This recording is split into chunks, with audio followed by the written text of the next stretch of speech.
ಗುಣಿತ ತಪ್ಪಾಯ್ತು ಅಂತ 100 ಸಾರಿ ಅದನ್ನೇ ಬರೆಸಿದ ಅಕ್ಷರದುಂಡಾಗುವಂತೆ ಮಾಡಿದ ಕನ್ನಡ ಮೇಷ್ಟ್ರಿಗೆ, ಹೊಟ್ಟೆಪಾಡಿಗೆ ಇಂಗ್ಲಿಷ್ ಇದ್ದರೂ ಮಾತೃಭಾಷೆ ಮುಖ್ಯ ಎಂದು ಹೇಳಿಕೊಟ್ಟ ಇಂಗ್ಲಿಷ್ ಮೇಷ್ಟ್ರಿಗೆ, ಕಳೆದದ್ದಕ್ಕೆ ಕೊರಗಬೇಡ ಗಳಿಸುವಾಗ ಮೆರೆಯಬೇಡ ಎಂದು ಹಿತವಚನ ಹೇಳಿದ ಗಣಿತ ಮೇಷ್ಟ್ರಿಗೆ, ಇತಿಹಾಸ ಮರೆತವನು ಇತಿಹಾಸ ಸೃಷ್ಟಿಸಲಾರ ಕಣಯ್ಯ ಎಂದು ತಿಳುವಳಿಕೆ ನೀಡಿದ ಸೋಷಿಯಲ್ ಮೇಷ್ಟ್ರಿಗೆ, ಮೇಲೇರಿದ್ದು ಕೆಳಗೆ ಇಳಿಯಲೇಬೇಕು, ಇದು ಗುರುತ್ವಾಕರ್ಷಣೆ ಮಾತ್ರವಲ್ಲ ಜೀವನದ ನಿಯಮ ಎಂದು ಹೇಳಿದ ಸೈನ್ಸ್ ಮೇಷ್ಟ್ರಿಗೆ, ತಪ್ಪು ಮಾಡಿದಾಗ ಬಸ್ಕಿ ಹೊಡಿಸಿ ದೇಹಗಟ್ಟಿ ಮಾಡಿದ ಪಿಟಿ ಮೇಷ್ಟ್ರಿಗೆ, ಜೀವನದ ಪ್ರತಿ ಹಂತದಲ್ಲೂ ಒಂದಲ್ಲ ಒಂದು ರೀತಿಯ ಪಾಠವನ್ನು ಹೇಳಿಕೊಡುತ್ತಿರುವ ಎಲ್ಲಾ ಗುರುಗಳಿಗೆ ಶಿಕ್ಷಕರ ದಿನಾಚರಣೆಯ ಶುಭಾಶಯಗಳು.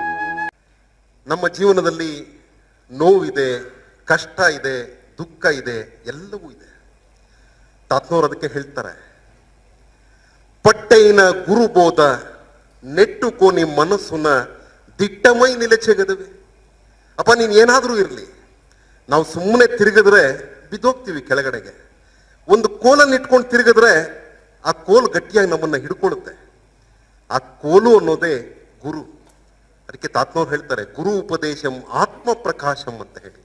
ಅಂತಹ ಒಂದು ದಿಟ್ಟವಾಗಿರ್ತಕ್ಕಂತಹ ಭದ್ರವಾಗಿರ್ತಕ್ಕಂತಹ ಗುರುವಿನ ಬೋಧನೆಯನ್ನ ನೀನು ಇಟ್ಕೊಂಡು ಹೋಗಪ್ಪ. ಈ ಕಡೆ ದಡದಲ್ಲಿ ನಾವಿದ್ದೇವೆ, ಈ ಭವಸಾಗರವನ್ನ ದಾಟಬೇಕು, ಆ ಕಡೆ ದಡಕ್ಕೆ ಹೋಗ್ಬೇಕು.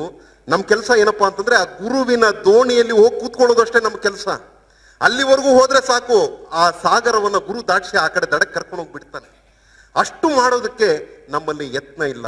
ವಂದನೆಯೇ ಅಭಿನಂದನೆಯೇ ಗುರಿಯನ್ನು ತೋರಿದ ಗುರುಗಳಿಗೆ, ವಂದನೆಯೇ ಅಭಿನಂದನೆಯೇ ಮರೆತರು ಮರೆಯದ ಈಗಳಿಗೆ, ನಮ್ಮಯ ಕಣ್ಣಲ್ಲಿ ನಾಳೆಯ ಸುಂದರ ಭಾರತವನ್ನೇ ಕಂಡವರು, ಕಲಿಸುತ್ತ ಕನ್ನಡ ಕಸ್ತೂರಿಯನು ಪ್ರತಿಫಲ ಬಯಸದೆ ಹೊರಟವರು, ಮರೆಯಲು ಸಾಧ್ಯವೇ ನಿಮ್ಮ ಹೆಸರು, ವಂದನೆಯೇ ಅಭಿನಂದನೆಯೇ, ವಂದನೆಯೇ ಅಭಿನಂದನೆಯೇ ಗುರಿಯನ್ನು ತೋರಿದ ಗುರುಗಳಿಗೆ.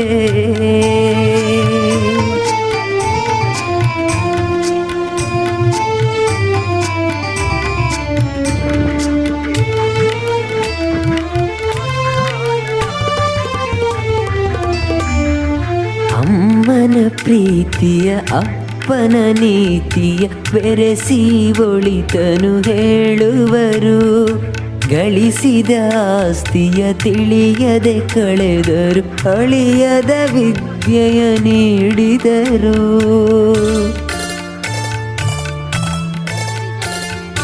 ಬಡವ ಬಲ್ಲಿದ ಎನ್ನದೆ ಎಲ್ಲರೂ ಸ್ನೇಹದಿ ಬೆಳೆಯಿರಿ ಎಂದವರು, ತಿಳಿಯದೆ ಶಿಷ್ಯರು ಮಾಡುವ ತಪ್ಪನು ಕ್ಷಮಿಸುವ ದೇವರ ಗುಣದವರು, ಬದುಕಿಗೆ ಹಿನ್ನುಡಿ ಗೆಲುವಿಗೆ ಬೆನ್ನುಡಿ ಗುರುಗಳೇ ನೀವೇ ಬರೆದವರು, ಮರೆಯಲು ಸಾಧ್ಯವೇ ನಿಮ್ಮ ಹೆಸರು, ವಂದನೆಯೇ ಅಭಿನಂದನೆಯೇ, ವಂದನೆಯೇ ಅಭಿನಂದನೆಯೇ ಗುರಿಯನ್ನು ತೋರಿದ ಗುರುಗಳಿಗೆ.